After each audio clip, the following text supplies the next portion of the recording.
Hello guys, welcome to my channel Ashwin pharma education. कैसे हैं आप लोग? उम्मीद करता हूं अच्छे ही होंगे। तो दोस्तों चलिए स्टार्ट करते हैं आज का लेक्चर। आज का जो हमारा टॉपिक है दोस्तों वो है कार्बोहाइड्रेट। कार्बोहाइड्रेट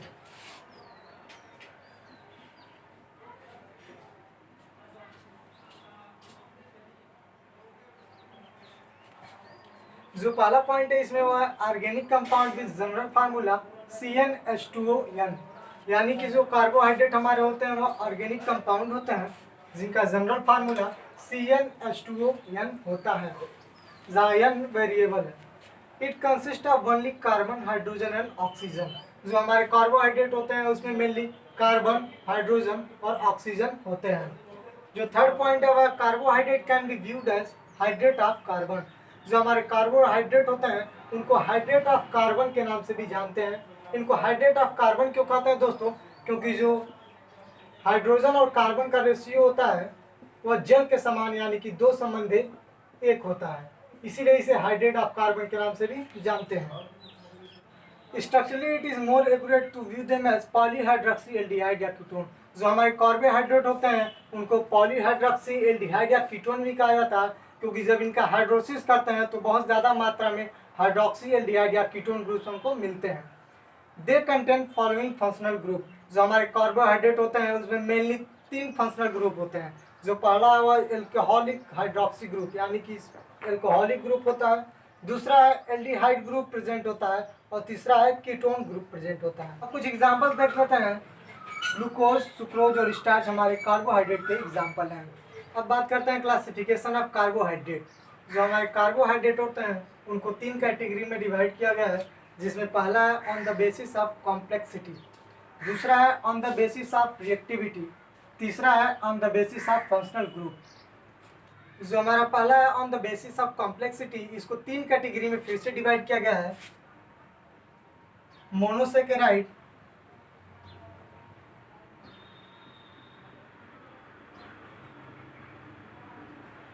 ओलिगोसेकेराइड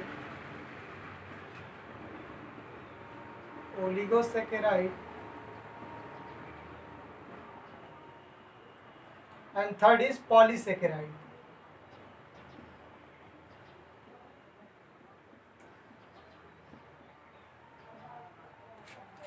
जो दूसरी कैटेगरी है on the basis of reactivity, इसको भी 2 कैटेगरी में डिवाइड किया गया है,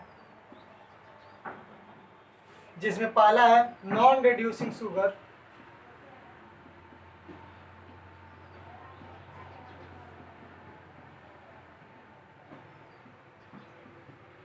और दूसरा है रिड्यूसिंग शुगर।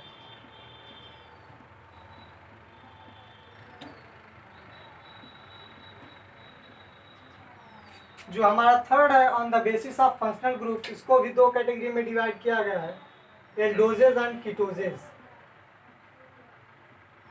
एल्डोजेज एंड कीटोजेज।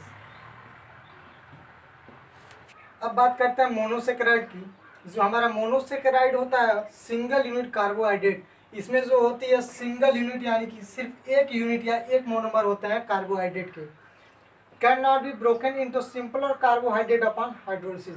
जब मोनोसेकेराइड का हाइड्रोलिसिस करते हैं या जल अपघटन करते हैं तो उन्हें सिंपलर कार्बोहाइड्रेट में नहीं तोड़ा जा सकता है, क्योंकि ये सिर्फ सिंगल यूनिट कार्बोहाइड्रेट यानी कि केवल एक ही यूनिट इसमें कार्बोहाइड्रेट की पाई जाती है। जो हमारा एग्जाम्पल होता है मोनोसेकेराइड का हुआ है ग्लूकोज और फ्रक्टोज।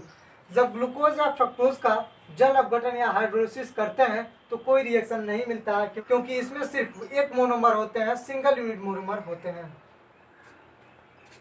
अब बात करते हैं ओलिगोसेकेराइड की। ओलिगोसेकेराइड होता है उसमें कार्बोहाइड्रेट के 2 से 10 यूनिट होते हैं। तो ओलिगोसेकेराइड होता है उसमें 2 से 10 मोनोमर यानी कि डाइसेकेराइड, ट्राइसेकेराइड, टेट्रासेकेराइड, पेंटासेकेराइड, ऐसे ही होते हुए डेकासेकेराइड तक जाते हैं।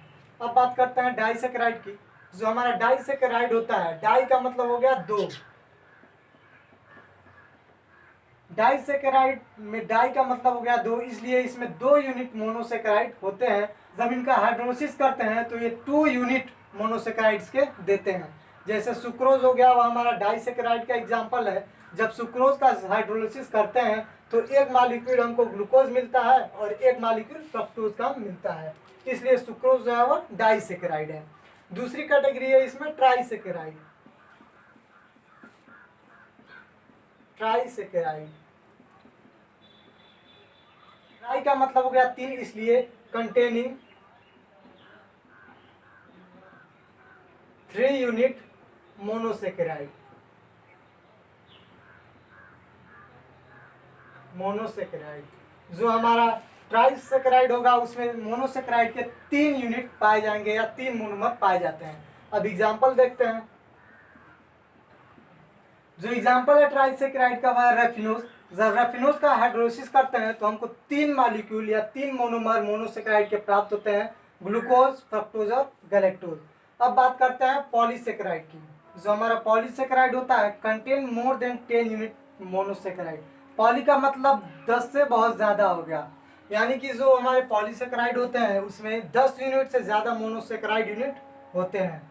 जो हमारा एग्जाम्पल है पॉलीसेकेराइड का वह है स्टार्च या सेलुलोज। जब स्टार्च या सेलुलोज का हाइड्रोलिसिस करते हैं तो हमको बहुत ज़्यादा मात्रा में मोनोसेकेराइड या ग्लूकोज के मॉलिक्यूल मिलते हैं। अब बात करते हैं on the basis of reactivity. On the basis of reactivity के आधार पर 2 कैटेगरी है, रिड्यूसिंग शुगर और नॉन रिड्यूसिंग शुगर। सबसे पहले देखते हैं रिड्यूसिंग शुगर। दो saccharide which reduce Fehling reagent, Tollens reagent are called reducing sugar. ऐसे शुगर जो फेलिंग रिएजेंट और टॉलेंस रिएजेंट को रिड्यूस कर देते हैं, रिड्यूस करने का काम करते हैं, उसको कहा जाता है रिड्यूसिंग शुगर। जो हमारे रिड्यूसिंग शुगर होते हैं वह टॉलेंट टेस्ट और फेलिंग टेस्ट के लिए पॉजिटिव रिजल्ट देते हैं। टॉलेंट टेस्ट में क्या होता है, जब हम एंटीमोनियल कॉम्प्लेक्स क्लियर सोल्यूशन लेते हैं तो हमें सिल्वर मिरर प्राप्त होता है, और फेलिंग रिजल्ट में जब टॉर्टरेट कॉम्प्लेक्स का क्लियर सोल्यूशन लेते हैं तो हमें येलो रेड प्रेसिपिटेट जो होता है रिड्यूसिंग शुगर देते हैं। दूसरी जो कैटेगरी है वह non reducing sugar. Non reducing sugar जो होते हैं वो हमारे do not reduce failing reagent and tolerance reagent। failing reagents and tolerant reagent। इसका मतलब ये हुआ कि जो हमारे नॉन रिड्यूसिंग शुगर होंगे वह फेलिंग रिएजेंट और टॉलेंट रिएजेंट से कोई क्रिया नहीं करेंगे, यानी कि give negative result to the Tollens या फेलिंग रिएजेंट। जो हमारे नॉन रिड्यूसिंग शुगर होंगे वह टॉलेंट टेस्ट और फेलिंग टेस्ट में निगेटिव रिजल्ट देते हैं। तीसरी जो कैटेगरी है वह है on the basis of functional group. जो हमारे फंक्शनल ग्रुप के आधार पर 2 कैटेगरी में डिवाइड किया गया कार्बोहाइड्रेट को, जिसमें पहला है एल्डोज, दूसरा है कीटोज। 2 शुगर बीच है एल्डिहाइड फंक्शन। ऐसे शुगर जिसमें एल्डिहाइड फंक्शनल ग्रुप पाया जाता है उनको एल्डोज कहा जाता है, और जिसमें कीटोन फंक्शनल ग्रुप पाया जाता है उसको कीटोज कहा जाता है। हमारा एल्डोज का एग्जांपल है वह डेक्सोरोटेट्री ग्लूकोज, और जो हमारा कीटोज का एग्जांपल है वह डेक्सोरोटेट्री फ्रक्टोज।